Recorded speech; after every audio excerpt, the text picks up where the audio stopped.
All right, so I'm gonna try to teach y'all how to change out a fog light in a 2nd gen Sequoia. I'm changing out the stock ones for the Morimotos. I've never done anything like this before, so if I can do it, then you can do it.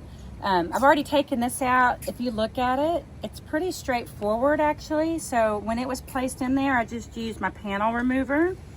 If you take this, kind of gently pop it out, just don't force it. You don't want to break any of your tabs. So next there's going to be 3 bolts. They're 10 millimeters. I've already taken one out. That's pretty straightforward. The hardest part of this is going to be on the back end, which we'll get to here in a second. So go ahead and remove your 3 bolts. Okay, so we have those bolts out. Now we're going to do is just kind of remove this housing.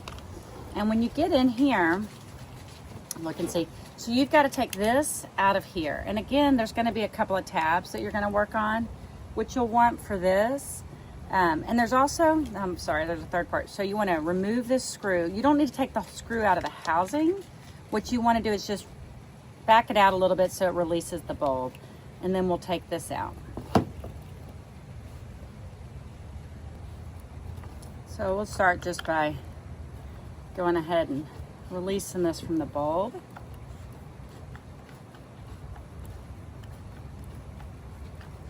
Actually, I take that back. I want to release it from here so this has some space to come out. So,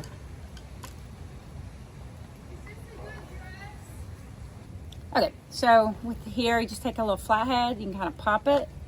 There's that one, and then on this side, kind of the same thing. So you do have to wrestle with this a little. If you're somebody that's done a lot, then yeah, you probably aren't watching my video. Okay, I'm gonna go back and forth with this. I can feel it releasing. So there's another video out there that is very helpful, but to a point, when they got to this point, they kind of struggled, so I'm trying to help you with that.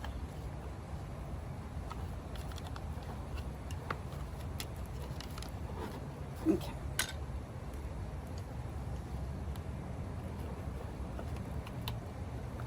Getting close. Just gotta get this last little tab out. There we go. Okay, so now we've got it out of that housing. We're gonna need to unclip it. I kind of struggled with this part too. It should be pretty straightforward, but again, this isn't something I do a lot. So first thing I'm gonna do is turn it a little. So you just turn it and release this so that you can work with it a little easier really. And then there's a clip, you just unrelease it. Although I will say that wasn't as straightforward for me. It's supposed to be, but I fought with it. So you'll look in there and you'll see there's a little tab release that you can press down here. But I just don't think I'm strong enough. I don't know. I'm not doing it easily. I already did the other side, so I got it done. It just took me some fighting. Okay, so again, it's this tab. You're gonna press it down. You can use the flathead to kind of pry it up a little. Don't wanna do anything too hard because you're not trying to break the plastic. And then just wrestle with it till you get it out. Now that's out. Now you can slide this out. We'll be back to this later. Don't worry if it falls in there. It's easy to get to. Before we go to the next step, really, what I want you to do is just check and make sure your light works. So we're just gonna do the real quick check. Now this is another tricky part. If you look at your harness from your Sequoia, you'll see a positive and a negative. Now in mine, the negative is a red wire on this side. It's kind of strange. But on the other light, it was a blue wire.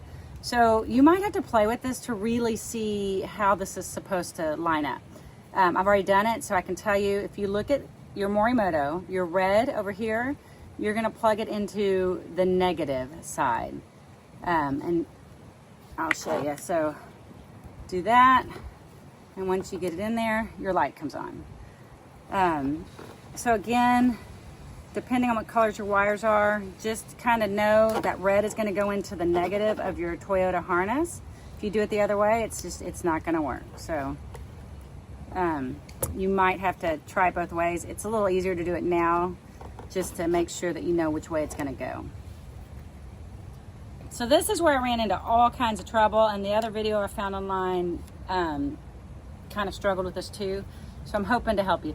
So on your old lighting, okay, if you'll look here where that screw went in, there's a little grommet you see here, and you're going to try to release it with needle nose.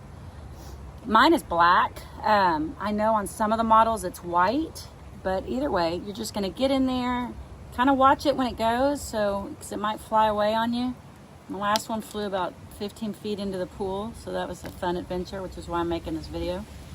And then kind of just tug it. Again, you want to make sure we don't destroy it, so we don't want to go look for this part somewhere.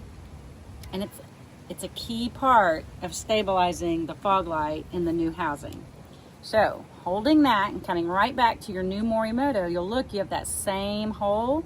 Just go ahead and put it right in there, and we're good.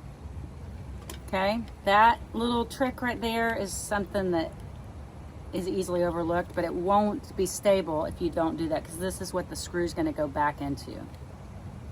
Okay, so now pick up that bracket that you took the other one out. You got that screw. If it's super frozen or whatever, you know, you can try, I don't know, you can try WD-40 or whatever you need. Mine is not as bad as some of the others that I saw online. So this does snap into the housing, but you need to line that screw up first, because you're going to kind of anchor that and get it going. So pretty straightforward once you know that's what you need to do. And notice I never took the screw or this part out of the housing. That's not necessary. That'll save you a lot of steps, because initially we thought we had to do that, and it was taking me quite a while.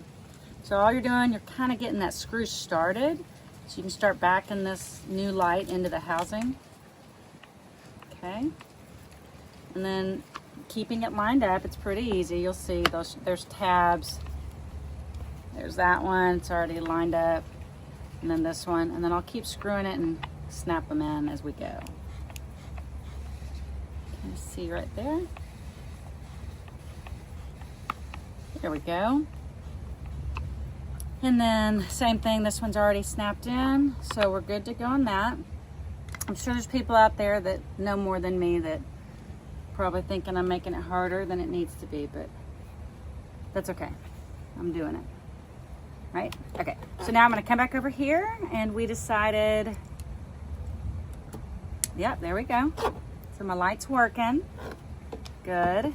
So then you just set it back in there, and you're gonna go ahead and replace those 10mm bolts and put everything back in. All right, so that's it on this. I'm gonna clean it up a little bit, and I'll snap that plate back on.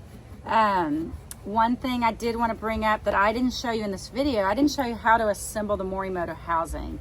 There is the other video that you find, he does walk you through it, but I will tell you, honestly, if you go to the website, their installation guide has a picture that's pretty straightforward. The one thing you need to know is, I believe, if I remember, the small screws are T10 and the bigger ones are T27. The video online showed a T25, but that was a loose fit. The T27 is the better one. Okay, if you have any questions, you can comment and I'll try to answer. All right, so I'm gonna go ahead and put it back in now. Just kind of line up. It looks like this side first, probably. The opposite of the way I told you to take it off. So like I said earlier, and I think I may have had it. Anyway, you're gonna come this way, pop it, and then it'll just come right out.